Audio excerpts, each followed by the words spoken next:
You're listening to the Sonic Ninjas podcast. Follow us on Instagram at the Sonic Ninjas and subscribe to our YouTube channel, Sonic Ninjas.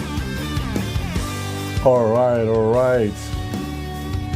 Hello, Facebook land. What's happening, everybody out in Facebook land? How you doing there, Bradley Dean? I'm doing well. I'm doing very well. Yeah, you look good. You look healthy. You look good. I like your beard. It's getting nice and long. Yeah, that's from my wife and her fabulous trimming capability. She's very skilled with a little set of scissors. Yeah? For real? What's that? For real? For real.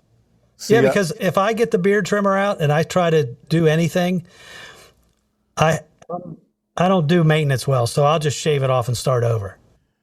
Well, see, since the whole lockdown started, I was looking for clippers, and it took I don't know, everywhere was sold out. I will go to any store, I will go online to every store, and nobody will have it. Finally, I ordered one. It was supposed to arrive 2 weeks later. I anxiously waited, and 2 days before it was supposed to arrive, and it said in transit, oh yeah, something came up, and it will not arrive, and we're sold out. So next thing you know, it's this is why I'm wearing a hat too, because my hair is unruly. But finally, 2 weeks past that, it just shows up. Even though it said it was going to show up a month later now.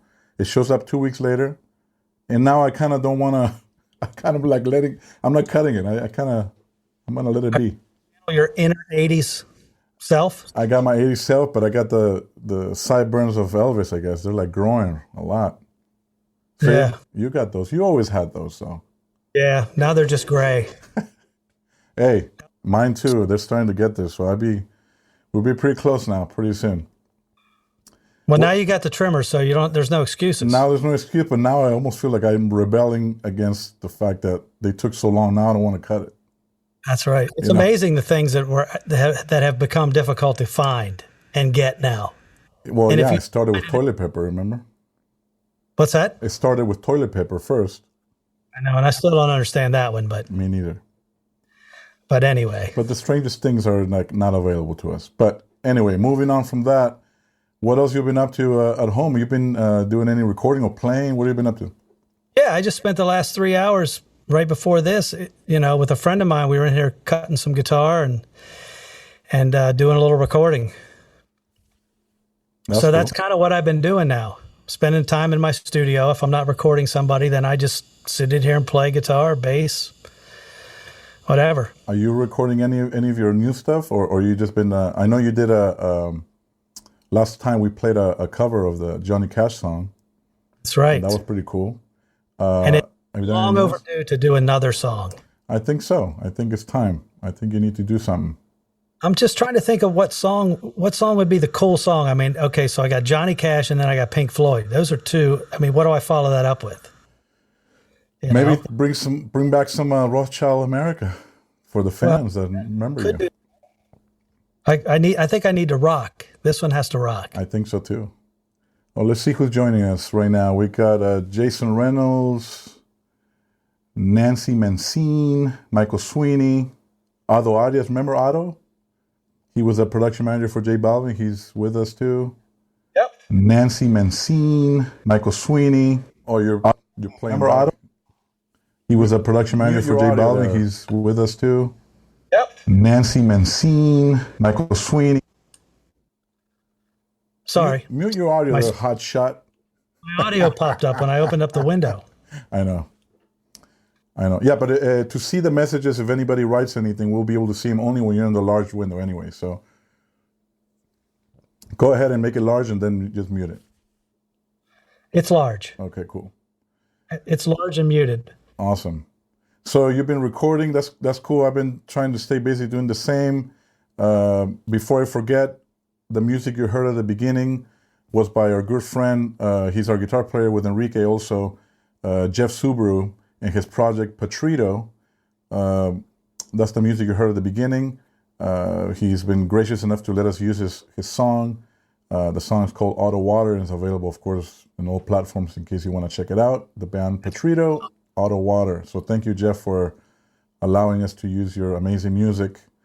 And so you yeah, mixed it. and I It's mixed that. Yeah, I don't want to go straight out there and say it, but thank you, Bradley Dean. You know what I'm saying? But I was working on some of his stuff as well. So I'm mixing his latest project as well. It's turning out really good, and of course, as usual, you and I always trading. We help each other. Kind of checking mixes out for each other and making sure we're all in the ballpark, and always sharing our knowledge. Which is kind of what this whole thing is about. We're sharing it online now, trying to just have a conversation with anybody who has questions, or just share what we learned throughout the years without any restrictions or any kind of format, really, when you think about it. So Yeah. And I enjoy getting your comments back when I send you a mix, because I may send you the mix thinking you're going to comment on this. This is what I want to hear about. And then you'll totally you'll say that sounds killer, and you'll comment about something that I never thought you would comment on. yeah, because we get fixated sometimes. We get unwillingly, we get kind of caught up on what we feel is the right thing, or a certain, like the drums only, or like this and that. And then because I have no relationship with the song, and I hear it fresh, then my perspective is going to be different than yours. And that goes the same when I send you a song, right? Hey, check this out. I kind of feel that this is an issue, or check it out. I won't say a word to see what you say, but in my mind, I'm thinking, what are you going to comment on? And it's usually, we always comment on things that we don't think we're going to comment on. Exactly. It's kind of like when you stand at front of house and you're mixing the show, and you can't get the hi-hat right, and the hi-hat's driving you crazy. And then what? And then you offer me to give me what? Your preset. The hi-hat preset. No, but how many times have you been standing mixing something? Okay, for me, I'm mixing front of house, and I'm standing there and I'm listening to the show, and I get fixated on one thing. And so the moment I step away from the console and I try to listen to the show from the audience perspective, it all goes away. Yeah. Taking those couple steps back away from the desk, put me in the audience. Or sometimes I'll walk over to the edge of the barricade and stand right next to somebody that's just, obviously enjoying the show. And I just walk over there and stand next to them. I'm like, okay, they're digging it, so I think it's good. I'm just going to leave it. Well, we're very picky with what we do. We're very detail oriented, and we're the hardest critics of our own work, I think, and that's something that I guess keeps us trying to always strive for being better and being better at what we do. I think that's a good thing to have. I mean, it could bite us in the ass too, because if we get too picky, and then we just so focused on that one thing that really doesn't make it or break it in the context, that Right. could be not beneficial also. But I think as we learn, and as years go by and we figure things out, then I think now we know that, we know when it's too much. When are we like, oh, but no, I gotta really make this one instrument sound like this, and then we're gonna let everything pass through. No, we have to always pay attention to the whole picture, the big picture, right? Yep. But then you have to look at the audience too. And when you look at the audience and you realize that they're not picking out those individual things that you're focusing on. Yeah. They're watching a man run around singing, screaming, yelling, and at the end of the day, that's really what matters. I agree. Same on my side. It's like I got to make sure that my artists and the band members are happy. Maybe I'm hearing something that they're not even hearing, and I'm hearing it. And Exactly. I try not to get caught up on that and just kind of go with the music and make sure everything's okay. But so on that note, that we were talking about how you even go out of your spot quickly to kind of listen to what the audience member is listening to. I know that you use certain songs or whatever to kind of get that PA optimized. Besides getting the usual running it with your system engineer, getting all the technical aspect, everything, all the alignments and everything. But because what we discussed on our previous episode 1 and 2, that we always come up with this is about the music. So on soundcheck, or before our actual soundcheck, but when you're listening to the PA, as I will do also mixing from the house, is with there's certain songs that really connect with us that we're very familiar with, and I know for you it's Pink Floyd, right? So tell me and tell everybody about kind of why you use them, why you use a particular song, and is the connection mostly because the mix and technically is great? Is it because there's an emotional connection as well, or there's the musicality, dynamics? I mean, elaborate on that. Tell me why you use those songs in particular. All right. So the songs that I use are "Hey You," "Another Brick in the Wall" Part One, "The Happiest Days of Our Lives," "Another Brick in the Wall" Part Two, and then "Waiting for the Worms." Okay. So first thing, the album is mixed incredible. Uh, Sonically, to me, it's like a perfect sounding record. I like the dynamics of the record. I like the way it gets quiet, it gets loud, and it's not mastered in such a way that it's just, it's squashed. So it's very open sounding. And I know what it should sound like. So Hey You is my first song that I put on. With that song, by the time that song's over, I pretty much know that, okay, I'm in a great starting spot. The PA sounds good. I'm going to spin up my mix and it's going to be where it needs to be. Now, given the nature of our shows and the way we travel and the logistics of the day itself sometimes, by the time we've gotten to the point where I'm actually listening to the PA, it could have been a very long afternoon of trying to make the left side of the PA sound like the right side, or, making the console work, or something, to where when I put the music on, it's kind of like I can just take that breath now and I can relax. And I know that now I'm going to move on to the next part of my day, which is what I call the most enjoyable time of the day for me, because I can sit in front of the PA and just listen to the music that I love and know. So from, Hey You into Another Brick in the Wall Part One, which is a very mellow thing, and there's a lot of space and there's not a lot going on, but it's kind of like, it's the enjoyment factor of listening to the music, and it removes all the bad shit out of my head that I've just gone through to get to this point. And it's actually become more of a ritual now to go through all 4 or 5 of those tracks. And what I really love is watching the crew come out and actually sit down and, listen to the music.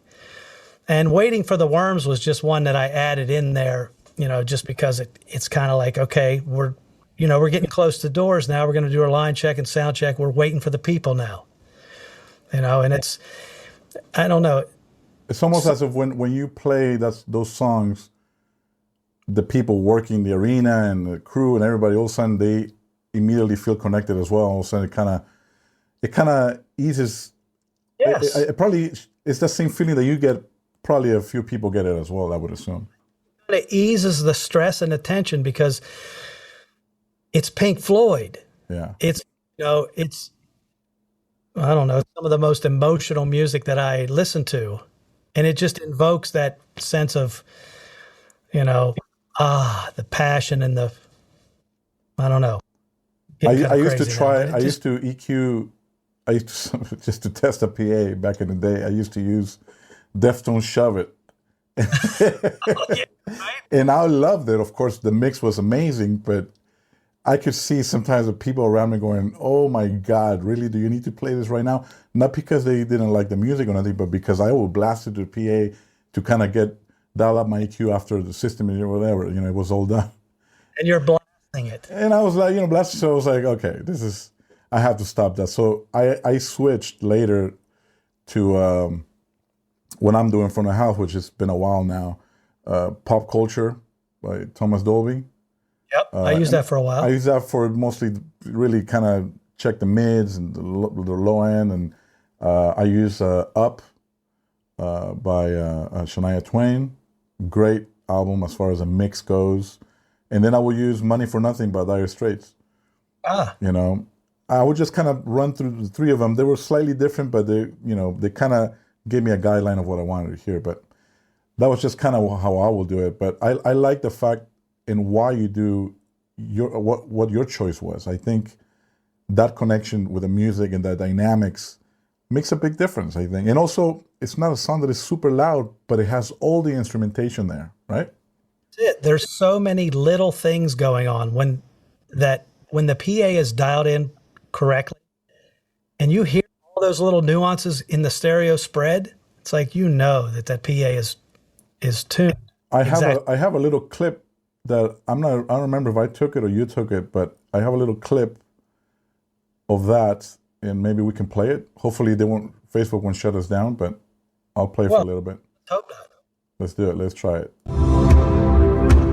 And I think you're using here, I see the Shadow Hills. Also, I think you're going to there's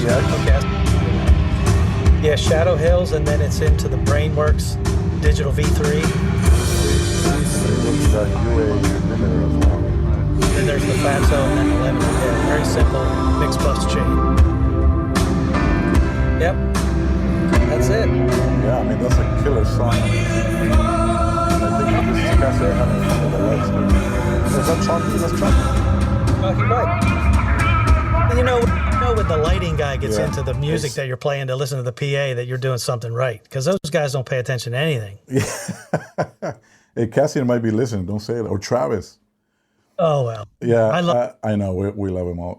But yeah, I mean, I think it's killer. And of course, me being on that other side of the snake and listening to those songs is always pretty cool. You know, and like you said, it serves the purpose, but at the same time, it relaxes, given sometimes a stressful day or a travel day or whatever. And I think more than anything, yeah, it's the transition from the chaos into the peaceful, side of the day. It's like take a big deep breath. Everything's cool. The PA's working. It sounds the same on both sides, and now we're going to move on to the next thing. But also, you were a major Pink Floyd fan, obviously, right? A huge Pink Floyd fan. Yeah, I am. When did you see him? Oh, didn't you see Roger Waters not too long ago? I did. Or maybe a year ago or something like that, right? Roger Waters. Yeah. How was that? Awesome. It was amazing. Yeah. Yeah. So let me just so I don't forget about this. Oh, we got Raul here. Yeah, we got Cesar Sogbe, too, amazing mixer, great guy. We got Bruce Nelms. Rob. I worked with Bruce. Man, there's a lot of people signing up here really quick. Here's a question. Actually, this is from Cesar Sogbe. Brad, how did you go from musician to house engineer? Oh my! This is a good story. Go for it. All right, so I'll try to make this short. Good luck with that, but yeah. Okay, it's 1990. It's 1996, and I moved to Los Angeles. Oh, I wasn't born yet, I think. Oh, okay. To join a band called the Back Alligators, who had a record deal. We made a record. Record company says we're not putting it out because we don't know what to do with it. Story of my life. My manager at the time. Okay, so now I got to pay the bills. I'm in LA. I'm not back east in Los Angeles. I rented an apartment that was way more than I could afford, but everything happened so fast that I took it. And so my manager says, "Hey, could you tour manage?" And I'm thinking, tour manage. Okay, babysitting grown men. Yeah, I think I can handle that. Because my band could never afford a tour manager. So guess what? I was the guy who had to wake everybody up and book hotel rooms and make sure we got to the gig. And so I go to the meeting and I'm thinking, tour managing. That's what I'm going to do. I'm going to tour manage. But at some point during the meeting, the manager says, "Oh, we need somebody to mix. Can you do that?" And I said, "Yes, I can." And then inside I'm going, what did I just say? Yes, I can mix. Because the tour that I was about to go on, the band was opening second stage on Lollapalooza. So it wasn't like I was going to go do, whatever, a bar band doing a club tour. I was going to Lollapalooza second stage. And that was my transition, although I didn't know it at the time, because to me, I was just taking a gig to pay the rent. And, I did the gig, and then I come back home, and then somebody else would say, hey, do you want to do our band?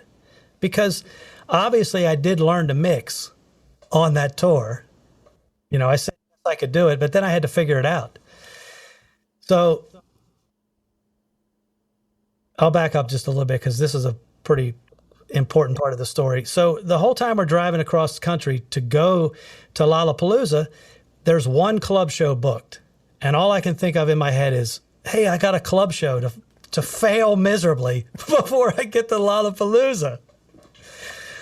Well, we walk into the club, and so I walk over to the console, and I don't even remember what it was, but I'm like, oh, this is pretty cool. I can figure this out. A couple comps and gates, and maybe there's a little Soundcraft desk.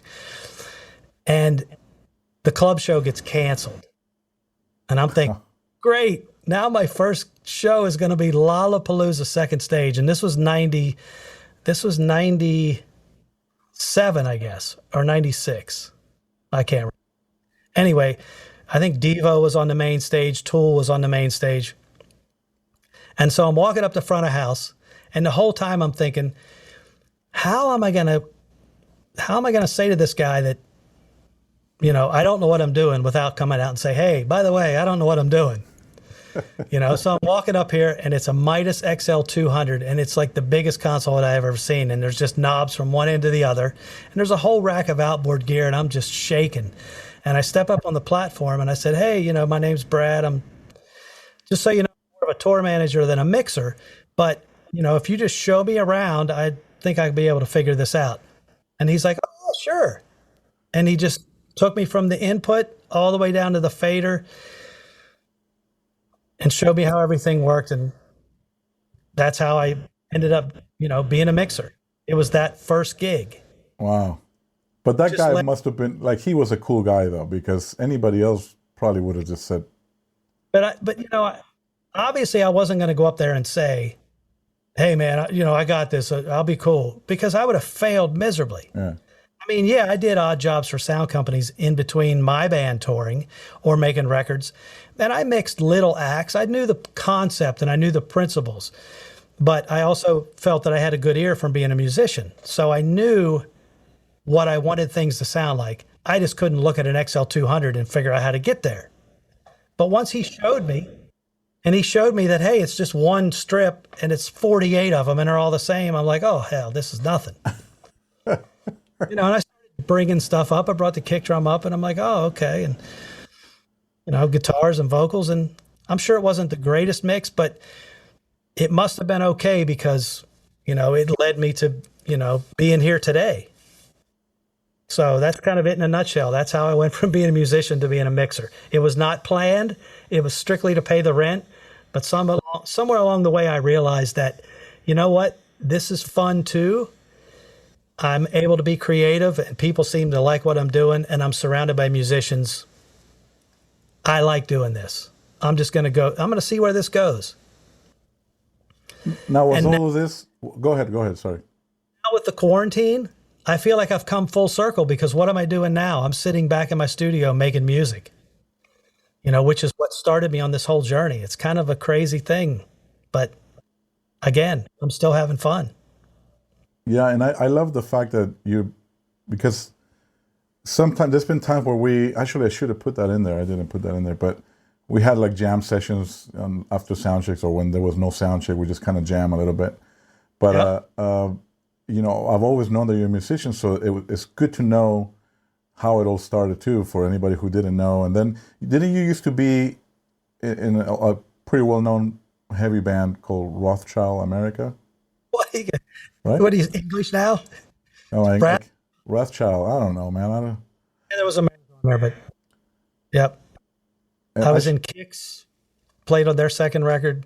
Then I was in Rothschild, and then we changed our name to Souls at Zero. Did a couple more records, and then back Alligators, and now here I am mixing reggaeton.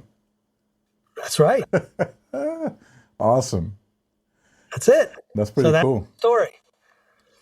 I wish my story was that exciting. You know what? It's scary as hell, though, at times. Of course. And when I look back on it now, I'm just thinking, man, how did I like how did I pull that off? But not pretending, and but asking questions, and by Yep, the guy could have been he could have just said, "You know what, buddy, figure it out on your own. What am I here to teach you how to mix?" But and you know what? It was at that moment that I realized that, you know what? I'm going to be, there's no reason to not be nice to everybody that I ever come in contact with on my way up or my way down, because we're all just in it trying to make music and enjoy ourselves. I could not agree more. And that's one of the things that I was talking with someone the other day at another get together online, probably a Zoom meeting, that first of all, I never wanted to be that guy who works, let's say, at a local club or venue, any kind of venue, where you treat people not good, or are just rude, or you think you're just like hot shit, and just that kind of mentality. And I've been through all of it. Because I used to be in the band as well, not as renowned as yours, but I used to be in the band, and we used to play in all these fairly big venues, and and they would always have this attitude, like it was always like they were the best thing that ever happened in audio or whatever. They would always sometimes say, "Oh no, you don't get to choose these microphones. Because you're this kind of band, you just use these, and that's what we allow you to use. These other mics are too good for you."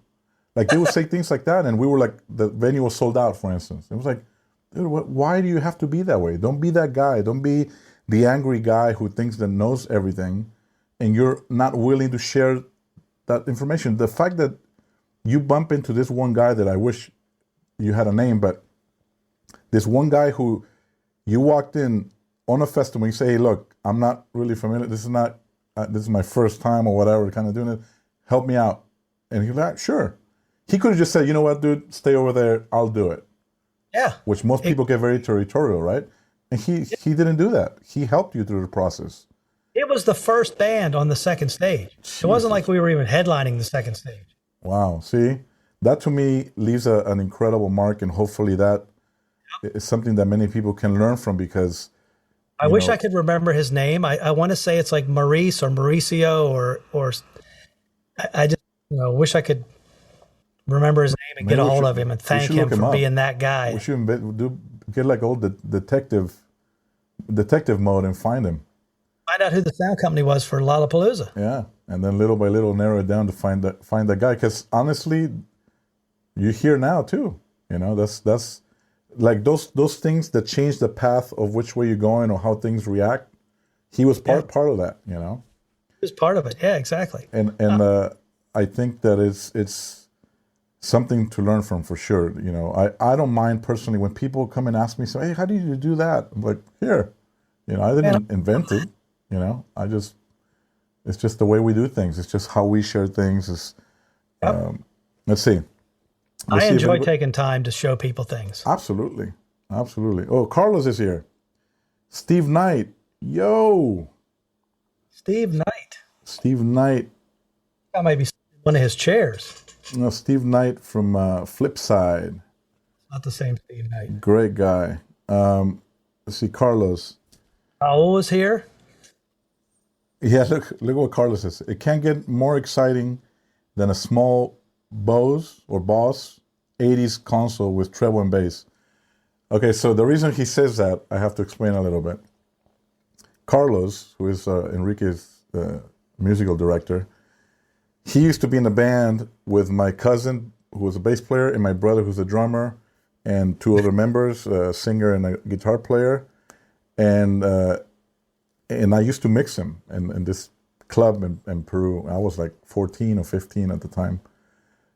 And basically the sound company would bring, the mixer was, like he said, a Boss line mixer, basically, kind of like 8 channels with like little tiny faders. It had a pan, treble, bass, and the gain. Oh my.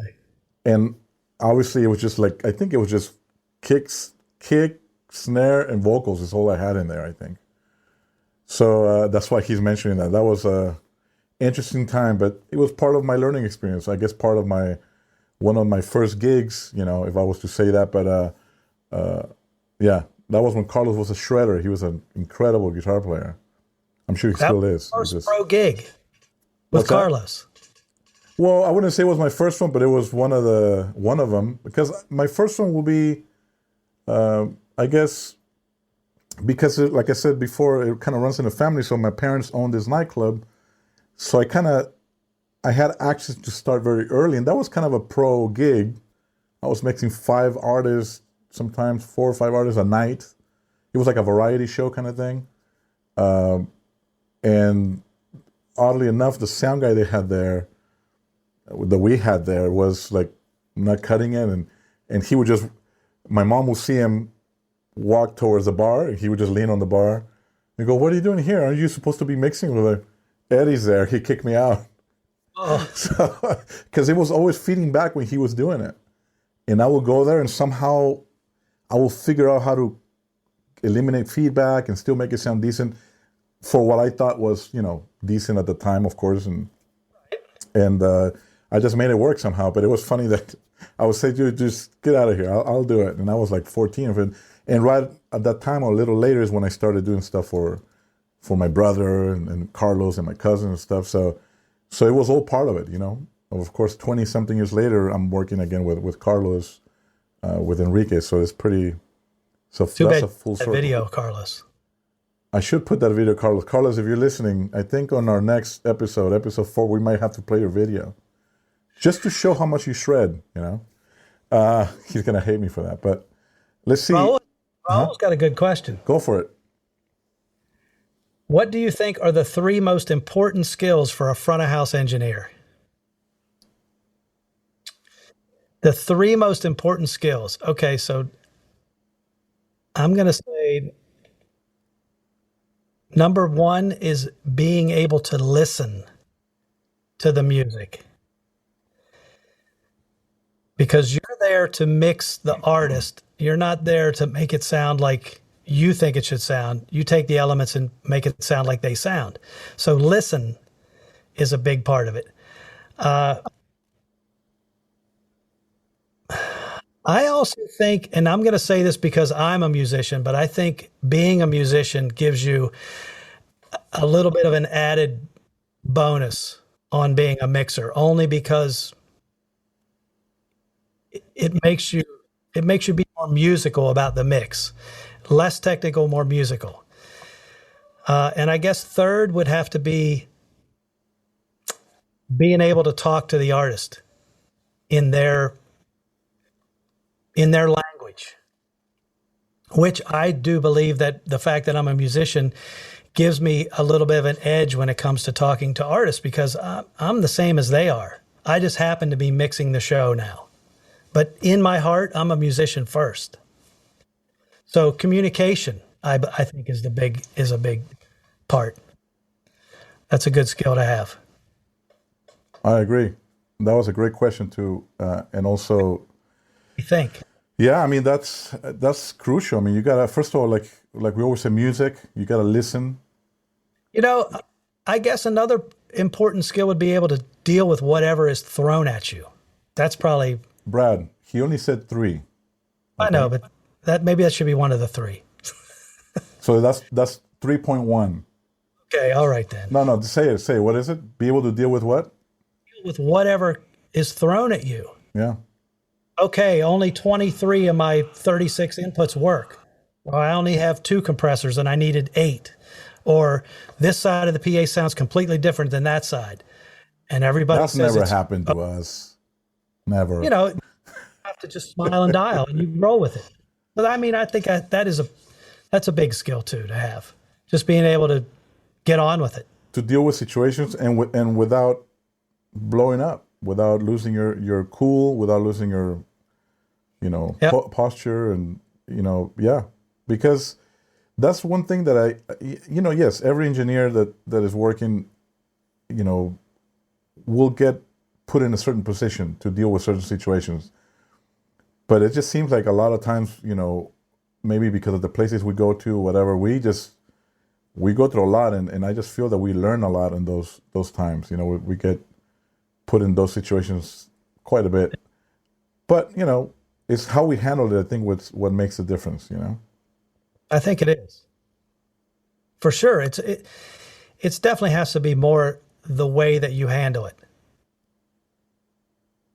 So here's another one with Cesar. Well, let me see. I don't want to miss anybody here.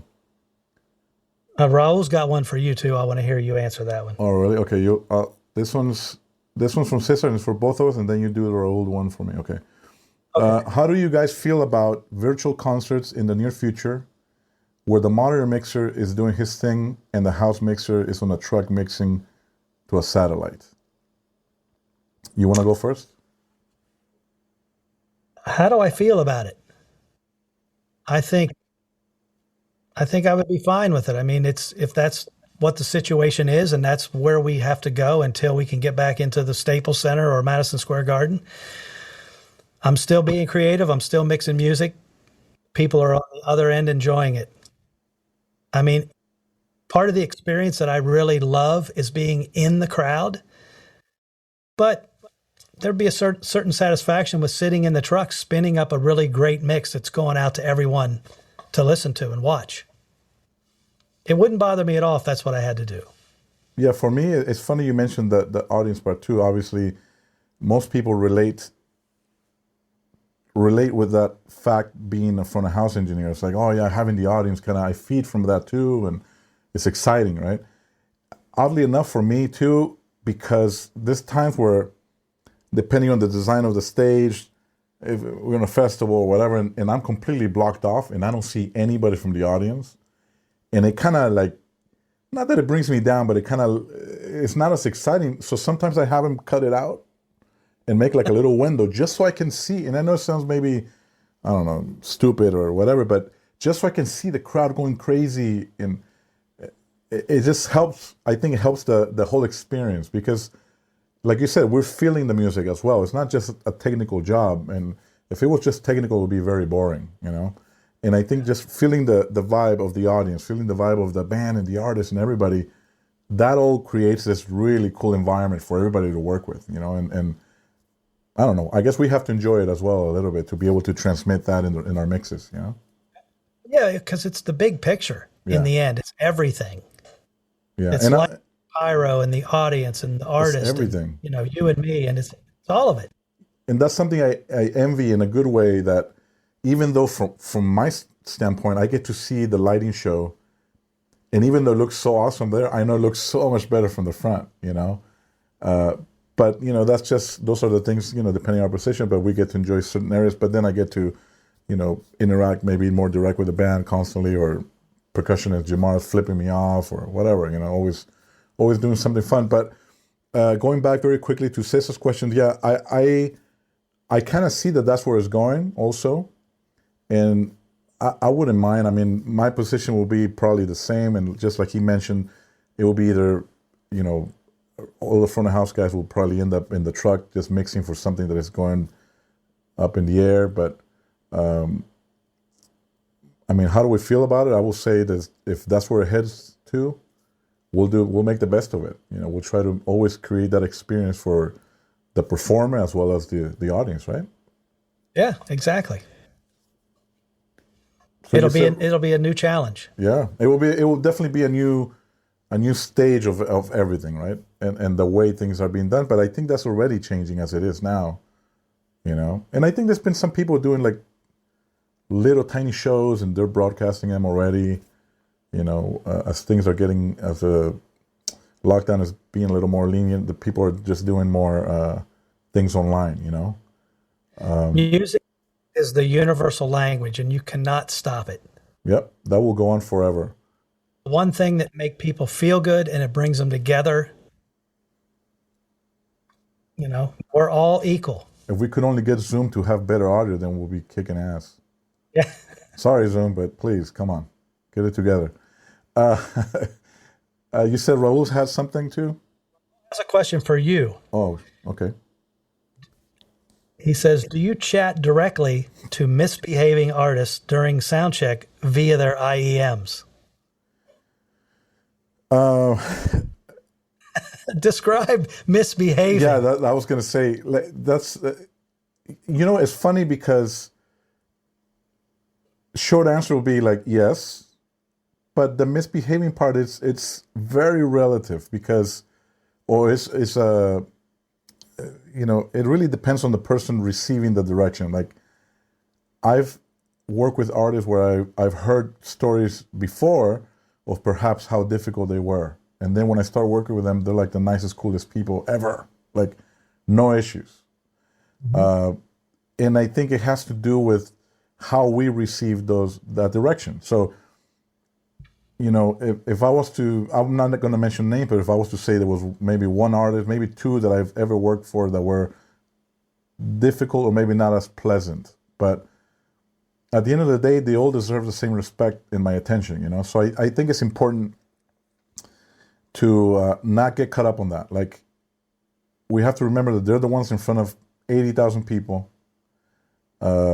They get nervous just like anybody else. They're also wearing in-ears, and in the heat of the moment, they might say something and it comes out like yelling because that's just how it comes out. It's not necessarily them yelling at you or if they raise their voice or their attitude is a little bit stronger. It doesn't mean that they're coming down on you or nothing like that. Because if someone really wants to say something bad to you, they can say it in a very calm way. I don't think it's about that part. I think we try to serve as best as we can our artists with whatever issues they may be having during the show. And if there's something that actually there was a line almost crossed or some kind of discrepancy or disagreement, I personally like to tackle them right away. Like, show's over, and let's go talk about it. What happened? Do you feel that it was something that I did? Is something that you want me to fix? Or, I don't like leaving it for the next show because then both sides, meaning myself and the artist, could be brewing on it. Could just be thinking about it all day long, next day until they we see each other again. I'm very fortunate that I'm working with great artists lately. I'm incredibly happy and blessed with that. Enrique is amazing to work for, and he knows what he wants. If he has an issue with something, he has no problem telling me, and same with me. We have developed a lot of trust with each other, so we're able to have conversations after a show. If he had an issue that he couldn't get to a talk back and talk to me, he'll text me and we'll talk about it. Or if he has an issue on stage, he'll tell me on the talk back. And I wouldn't consider that like a misbehavior. It's just he needs something done at that moment in particular. And I think it's important that we realize that not take it as, and this goes for any artist with any engineer, if they have a request and it sounds like there's pressure or there's immediacy needed, not take it as, oh my God, they're being so rude, or oh my God, they're being just dicks or a bitch or whatever. No, like it's important to know that we need to consider what their position is. It's like they're in the heat of the moment. They're in the lion pit in front of everybody.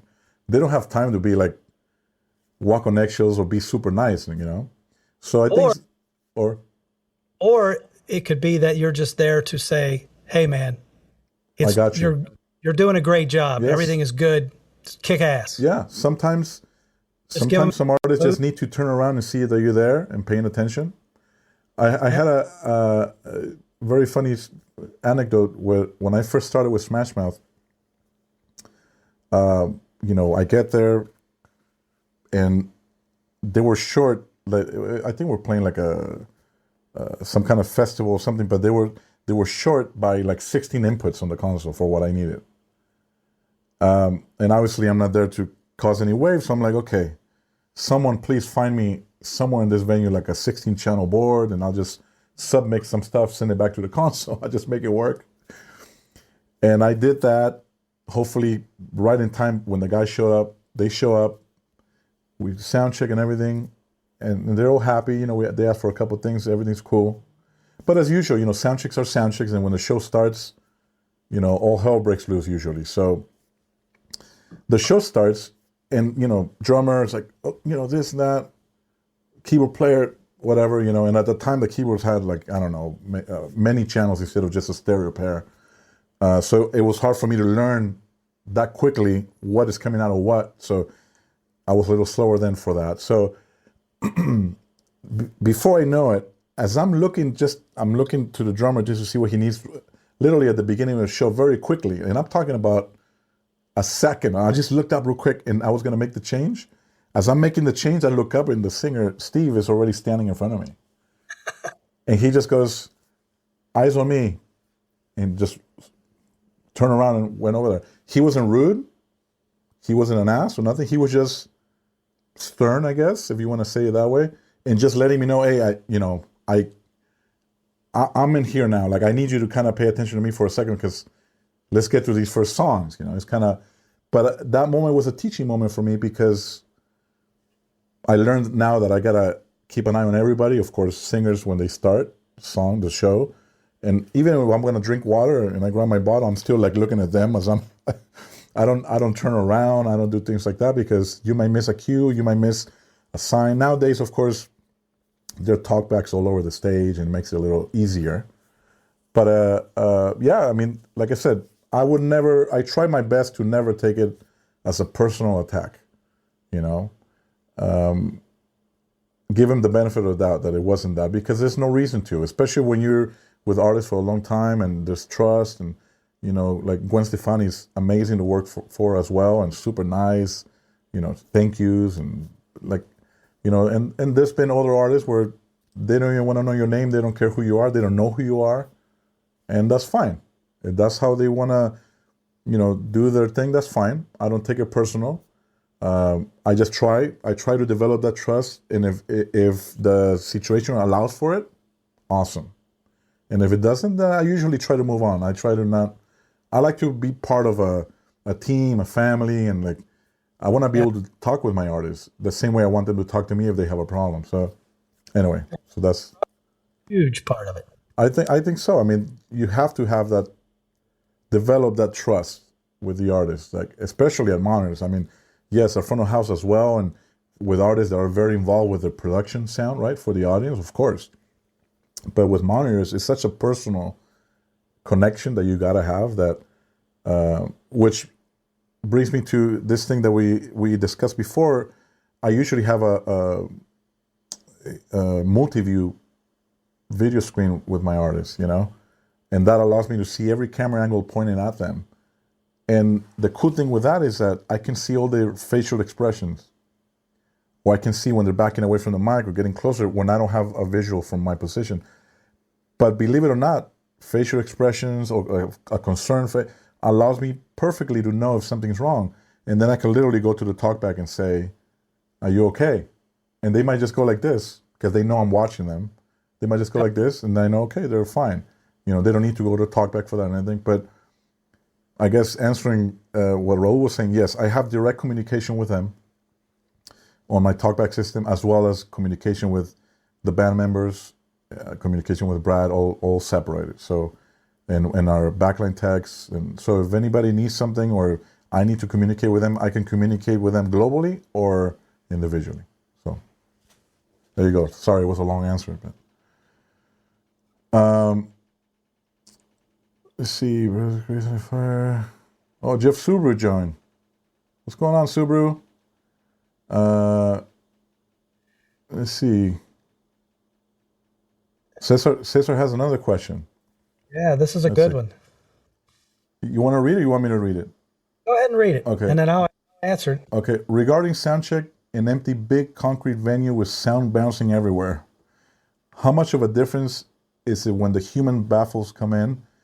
I'm sure everything gets tighter, but how do you go about doing sound check with such a big reflective space and then working with much less reflections once the show starts? That's a good question. It's a great question. First thing is I only want to hear the PA that's pointed at me, meaning the two hangs, subs, front fills. Any delays, side hangs, any of that, shut everything off. Second, I'm going to spend the time to EQ the system, and I'm not going to spend a lot of time EQing the system knowing that it's going to change. Things that are apparent in an empty venue, it's going to be way brighter because of all the reflected surfaces. It's colder during the day, so it's gonna sound a bit harsher. And so if the sound check sounds that way, because I've done it so much, I know probably maybe one time out of 100 shows that I mixed, did the venue ever get worse when it was full than when it was empty. Because maybe it was too hot. Maybe it was like a club gig and it was like 110 inside and it just, the humidity and everything was god awful. But you kind of know you don't want to EQ the room when it's empty, because it's a lot easier to take things out than it is to put them back when the room changes and the show starts. Another thing that I won't ever do is I'll bring the level up for a short amount of time just to make sure that everything is firing the way it needs to be. And then I'm going to turn it back down for the rest of the sound check, because a loud, bouncing, empty, cavernous room, there's no point in running my show at 101 or 99 for, 45 minutes to an hour sound check. I know that the things are going to get better. The room is going to tighten up. It's going to be warmer, so the sound is going to be warmer. It's not going to be as bright. And the low end is definitely going to tighten up. The subs are going to go from being, from running around the room to all of a sudden they're going to be focused and punchy. So, and I guess that's pretty much it. I mean, one thing I will say, that if the room is bad when it's empty and it's bad when it's full, you're better off to never, ever trying to beat the room with volume, because you'll never win. You're better off mixing quieter so as you don't excite the room. But that's one thing you learn from experience, I think. Can't ever beat the room. Well, at that point, you have another issue, I guess, which is the audience, the screaming people. Yeah. Well, I mean, there's certain things that you just can't control. Yeah. And you just have to deal with it. I mean, I've been in rooms where the first thing I do when I go into a venue is I'll ask the house guys, hey, if I've never been there, hey, especially when it's empty and I'm, listening to music and I'm hearing these reflections. So I'll ask the guy, hey, how much of this is going to go away when people get in? Sometimes I get the answer I'm looking for. Sometimes I get the answer that you never want to hear is, this room is awful no matter whether it's full or empty. Nobody sounds good in here. Yeah, but we've been in places where they tell us that even ahead of time, Yep. And then we go there, you do your thing, and then the comments are, this place has never sounded that way, ever. So I think a lot of that, and it's a great compliment to get, I think. I think, a lot of people, front of house engineers, and I think we've all made that mistake at some point, is that we try to fight the rooms with volume, and that just makes it worse. Makes it worse. There's a certain sweet spot, and also there's a certain level where we don't want to just blow people's ears out. Anyways, but if volume is not serving you well, why do it? In fact, Cesar made even though he's the one who asked the question, he told me a story about he was in a venue. Remember Luna Park in Argentina? Luna Park, I did. Yeah. So they had, that place is not known for having amazing sound. So, but he walked in one day, and I think one of the artists that he mixed in the studio was performing there. Hopefully I'm not making a mistake on the story, but he basically said that the sound was so good that he actually went to tell the guy, how is it, this place is notorious for not being great sound. What are you doing? Because I just not so loud. And he confirmed it was quieter than normal, but you can hear everything. So hopefully, Cesar, I'm not ruining your story, but I'm sharing that with everybody else, and I think it's a good point to bring up for what you're saying, Brad. Yeah, loud is not better. It's just louder. Correct. Loud is not better. I love that. It's just louder. And I've had those nights where the room was very excited, and I try to go to my, my point in the show, and I'm like, Nah, I'm gonna bring it down, and it's better. And you do that too with dynamics. Which is something we always talk about, that during the acoustic set, you kind of bring it down a hair. So when you go back to the main show part, it almost feels like it got louder, but it didn't really get louder. It's just that the acoustic part was a little quieter for a couple of reasons, I would assume, because now we're in front of the PA, right? And Well, also because it's musical to come down a little bit, right? yep, exactly. Just imagine if the wall was the same volume the whole way through the record. Oh, It would be awful. it'd be horrible.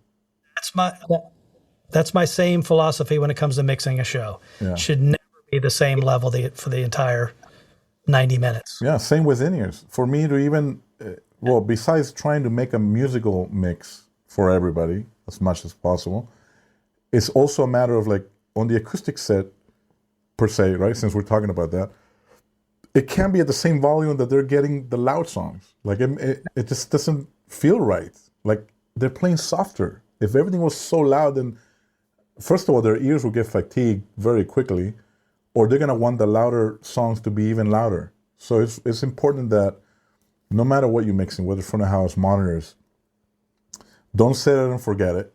That doesn't work, at least in my opinion, and it seems that for Brad either. Set it and forget doesn't work. Create dynamics with. That's what the faders are there for. Kind of create different scenes, different scenarios of what that part of the song is. Don't just leave it on, because it's not musical that way. So anyway, that's what I think with that. I think Raul has another question here. I love it when they ask questions. I do too. It's way cooler. Okay, Raul says, Divins, when doing one-offs, not carrying your PA, Which is always. yeah, basically every time. What is your personal approach with system engineers to get the PA response where you need it so you can deliver your mix correctly? I love this because I know what you're going to say, and I love this. Go ahead. You know what I'm going to say? Yeah, because this is a discussion we always have about how your mix or any of our mixes translates when you put in the PA. Go ahead, please. Well, I like all the components of the PA. I don't want the subs to be louder than everything else. I want to see my response to be slightly tilted, and everything to be even and smooth all across the board. I want my subs to be even when it goes, when I walk from one side of the room to the other. But I guess,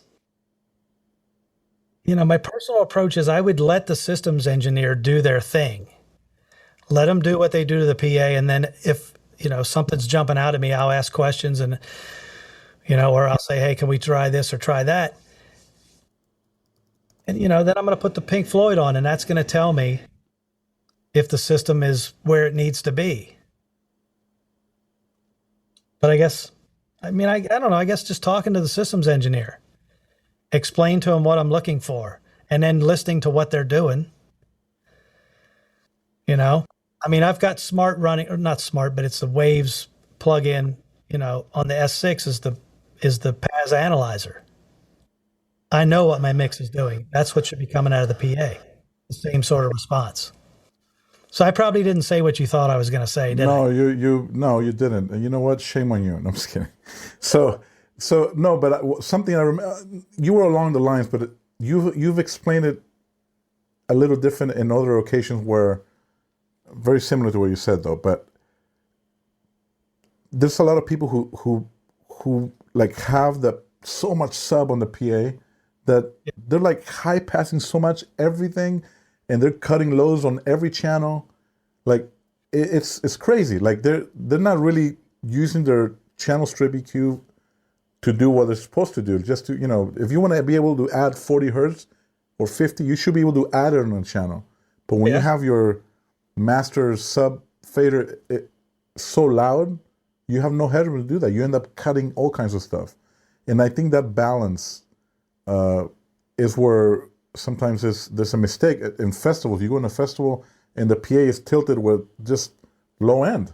Like Low end. the first thing you do is you have to cut everything, and and it's just a view of how people think it should be. They just think that having a lot of low end in a mix Well, is and way back when I did Garbage, and it was what goes to the festival situation.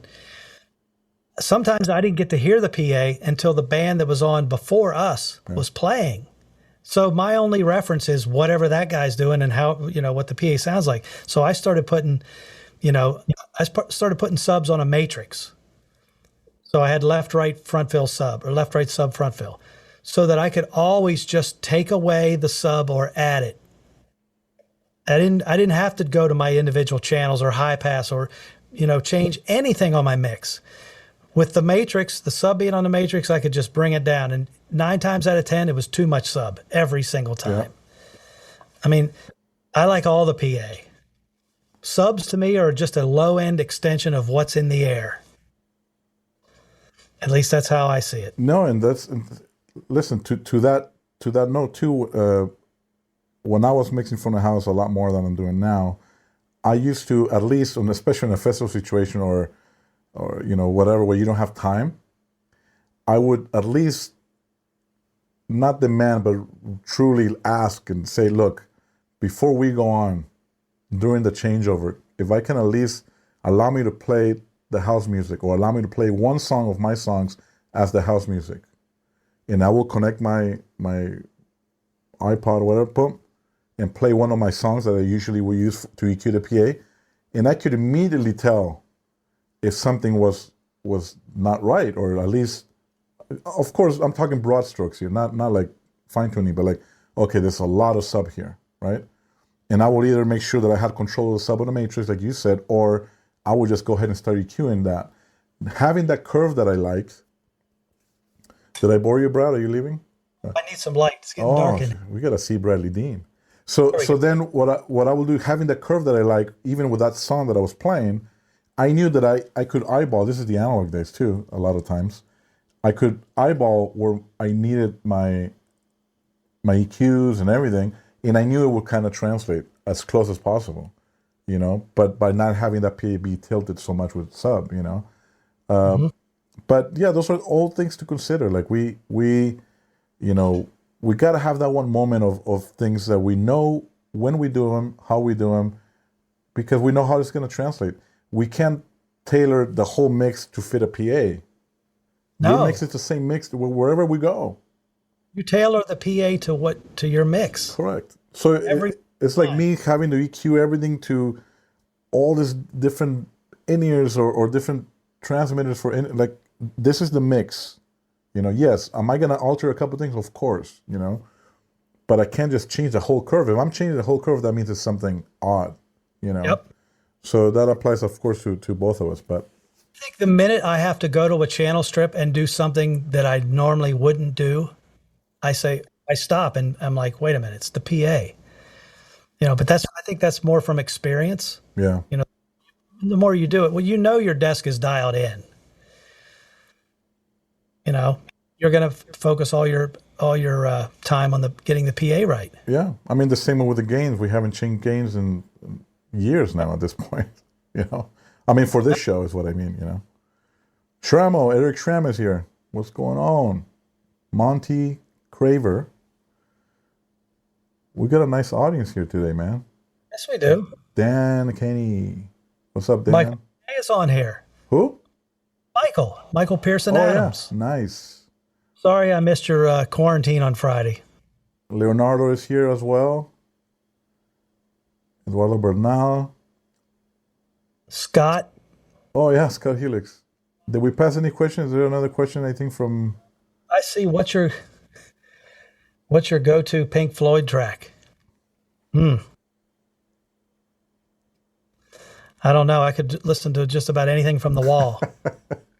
Actually, my go-to track would be Listen to The Wall in its entirety. That's what we should do right after this. What's that? That's what we should do right after this. As we're making dinner, just start it and let it play. You can only listen to that record from start to finish. Yeah. It's pretty badass. Cesar is asking me, Eddie, so how did you choose to become a monitor engineer? That's a good question. Why does Michael PA say, I can't see you? Where? I don't know. His comment is, I can't see you. But I don't know if it's I can't see you or I can't see me. I don't know. So how do I? How did you become a monitor How did I engineer, choose Eddie? to become a monitor? Well, funny enough, I didn't choose it. I was mostly front of house engineer, and a studio mixing engineer. But as I, as mostly with in-ears, people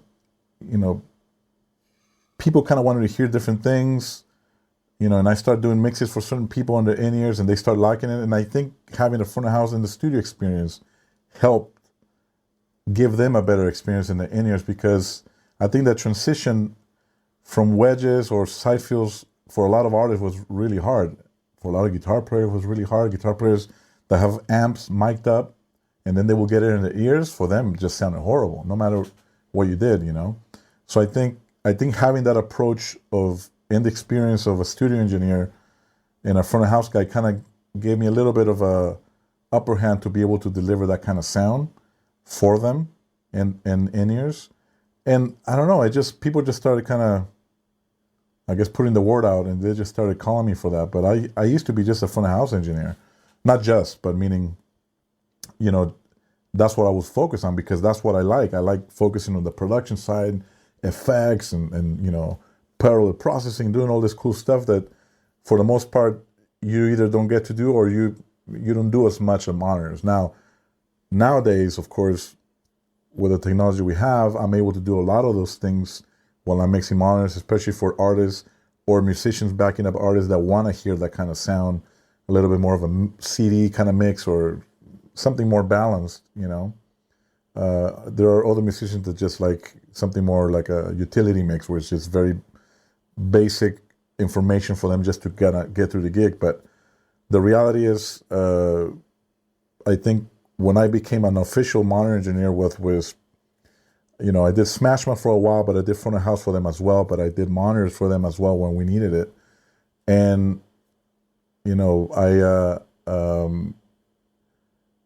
Tear for Fears was the one that basically from that point forward, I just stayed at monitors, So that was a cool gig to do that, because it was a lot of great music, great production value. The music is incredible, as you guys all know. So yeah, that's how and why, I guess. If you go to Juan Camilo, everybody's here. Scott Helix. What is this? Another Pink Floyd. What's the magic behind your sound test song, Pink Floyd track, right? The magic behind the song is that it's Pink Floyd. Yeah. That's exactly the magic. Dynamics and a beautiful song and a great mix. That's it. It's what I like to listen to. I should, when I put this video on YouTube, I should probably call it the Pink Floyd edition, episode 3, Pink Floyd. We're talking about Pink Floyd. Talking about Pink Floyd today. That's cool, though. I mean, what else? It could be worse. What's that, Brad? Sorry, I cut you off. What's that? AC/DC. Bon Scott or Brian Johnson? Oh. Who do you like? They both have their thing, though. I like both, but yeah, I like Bon Scott. Well, if we're going to do that, then it's like saying, David Lee Roth or Sammy Hagar. Then we're going to open this whole other can of worms, too. Yeah, I like Malcolm and Angus. See? There you go. Yep. So, something we didn't talk about yet. What's that? The fact that there's other Sonic Ninjas about. Oh, yeah. I just found that out literally half hour before we went on. I was going to try to open an Instagram account and I couldn't, because there is one already. We're going to look further into that, but we might be changing our name just so we don't get in trouble. We don't want to step on anybody's toes. So if you guys have any ideas of what we should be called, hey, bring it. Bring it. I'm a little worried about that, though, opening that door. Yeah. Hopefully everyone likes us. Costello? Maybe, I don't know. What are they going to call us? I don't know. Let's see. Eric Schramm. He's got a question for you, Bradley Dean. Okay. Bring it on. Eric Tram is an amazing guitar player from the Bay Area, and I know him for 20 plus years, and great friend of mine. I got a question about it. When there's a guitar solo or instrument feature at the intro or in a specific part of a song, will you push it forward in the mix to where the lead vocal would sit? I will definitely push it to where the lead vocal would sit, and sometimes I will push it even further than that. Just depends on what is going on, what type of, part it is. I've been known to turn the guitars up just a tiny bit louder than maybe they should be, but dynamically, it's the dynamics that I'm looking for. Well, that's the rock and roller in you. I think it is. Because I think, when you started with with us, with Enrique, whatever, that it's more of a pop thing, but you added that rock element to it, and I think that's something that they were looking for as well, and I think they really enjoy it. I think Enrique likes that. Carlos, I know, likes that as well, and the guys are great players. I mean, come on, we have Van Romain on drums. He played with Steve Morris. I mean, can you get any more rock heavy than that? Yeah. Killer drummer, consistent. Oh yeah. The same every night. What more could you ask for? Exactly. But yeah, I mean, I'm not afraid to turn the guitar up. I'm sure Jeff and Jason love that right now. They're like, yeah, we like to hear that. I had the pleasure of mixing the Cult for a while. Oh. You want to talk about some loud guitar? Whew. And it was just so good that you just wanted it to be loud. When you get Billy Duffy sitting here and Ian is just a little bit above Billy, oh, yeah, beautiful. Yeah, that loud guitars, man, and no campers, no fractals, just amps. Yeah. Mic it up. I like amps, but you know what? I've gotten used to the digital thing, and I don't mind it one bit. I don't mind at all because it's consistent wherever we go. Exactly. When I worked at Garbage, it was all digital. And they're better now, too. They get better every day, man. It's like those sounds. I mean, I believe that, not the song that we heard at the beginning of the transmission, the Jeff song, but the new one that I just mixed a few days ago, if I'm not mistaken, he told me that all the guitars are Kemper. Come on, look behind me. Do you think I like guitars? I don't know. I'm not sure. What is the thing? What is that black one? That looks like it has a...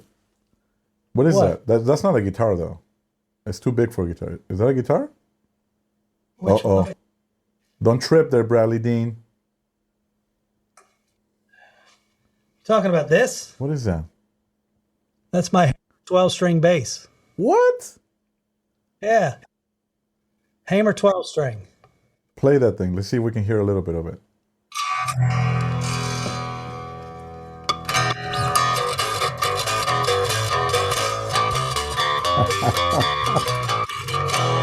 Wow. Can you hear that? Awesome, yeah. Be careful, Carlos. He's playing with a pick. Watch out. There you go. That sounds killer, dude. That's today. I'm sorry, you just got it? Playing this today. Oh, you're playing it today. Are you recording it? I was recording this through a Fender Bassman. Nice. Fender Bassman on about 7. Have you tried this thing to that pedal that you got? The Doug Pinnick pedal. The Doug Pinnick pedal? That's my next thing. Or record both. Record both and blend them in. Oh my God. Yep. Wow, that thing. I never seen a 12-string bass. It's fun to tune. Yeah, I can imagine. I'm sure your guitar tech would love it. Yeah. Well, I've had it since 96 and I changed the strings one time. Wow. Really? Yeah. It sounds good. I mean, even what we're hearing through the mic sounds good. Yeah. It's like a big piano. If you get a nice clean sound blended with a nice distorted sound, it sounds like King's X. I love it. So here's another question from Cesar. Tell us about the gear you guys have at home, monitors, etc. You want to start there, Brad, or you want me to start? What's that? What gear? Cesar is asking what gear we have at home, monitors, etc.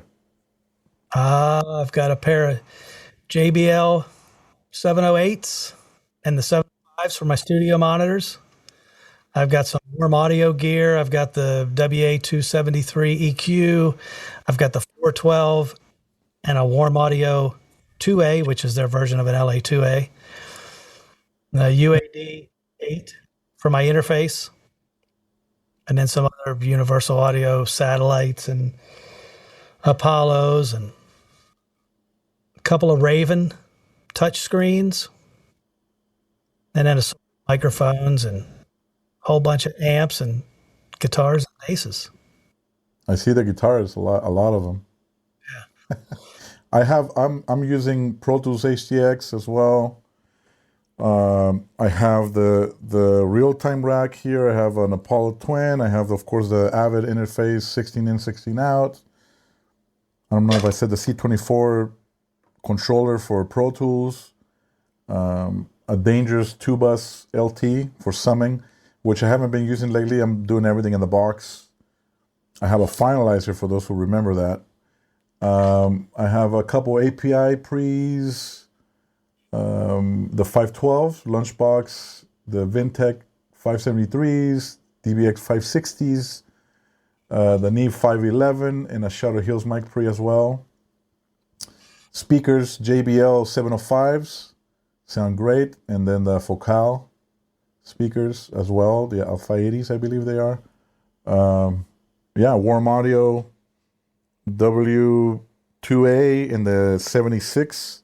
As well as the 47 microphone that they make, which is pretty amazing.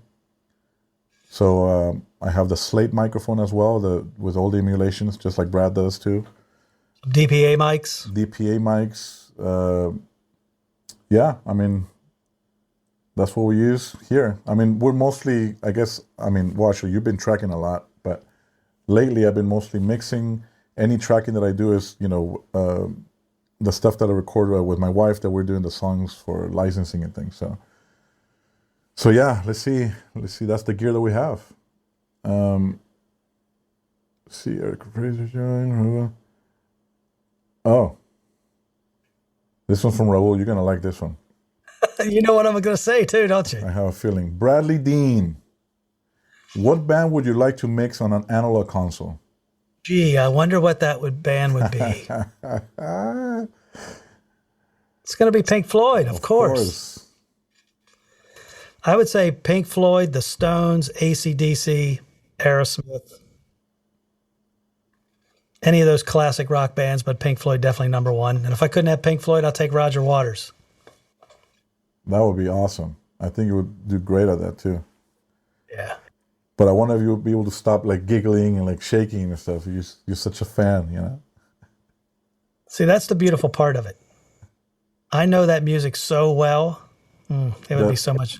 With your eyes closed, you'd just be like... I would just be like a kid in a candy store. I'd be warm and fuzzy. Well, maybe that's a good opportunity to start wrapping this up. We have we had some great questions today, and I think it was pretty cool that everybody joined us, or whoever joined us. We appreciate it. I like having the questions. I love having the questions. Today there was a lot of activity online today as well, so I'm sure a lot of people are going to watch this after we wrap it up, and they'll watch it later.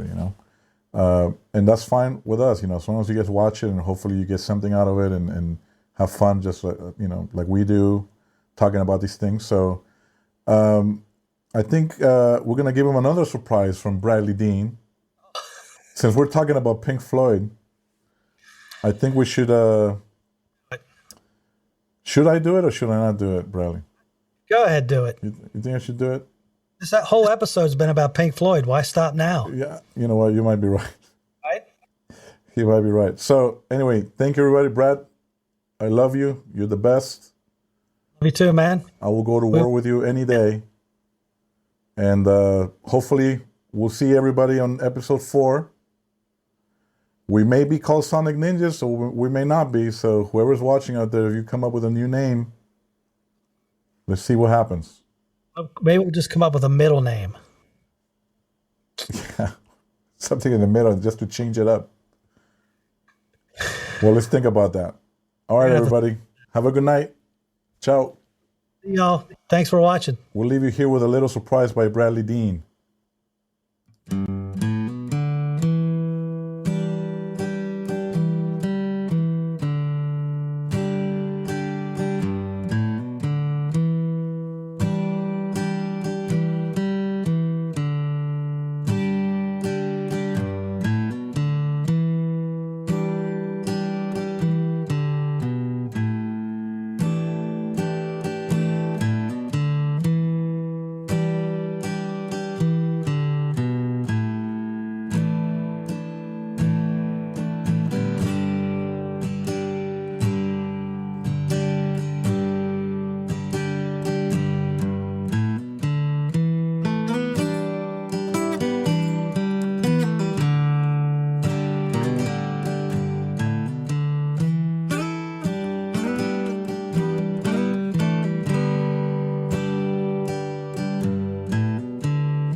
So you think you can tell heaven from hell, blue skies from pain? Can you tell a green field from a cold steel rail, a smile from a veil?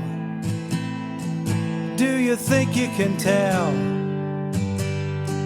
Did they get you to trade your heroes for ghosts, hot ashes for trees, hot air for a cool breeze, cold comfort for change?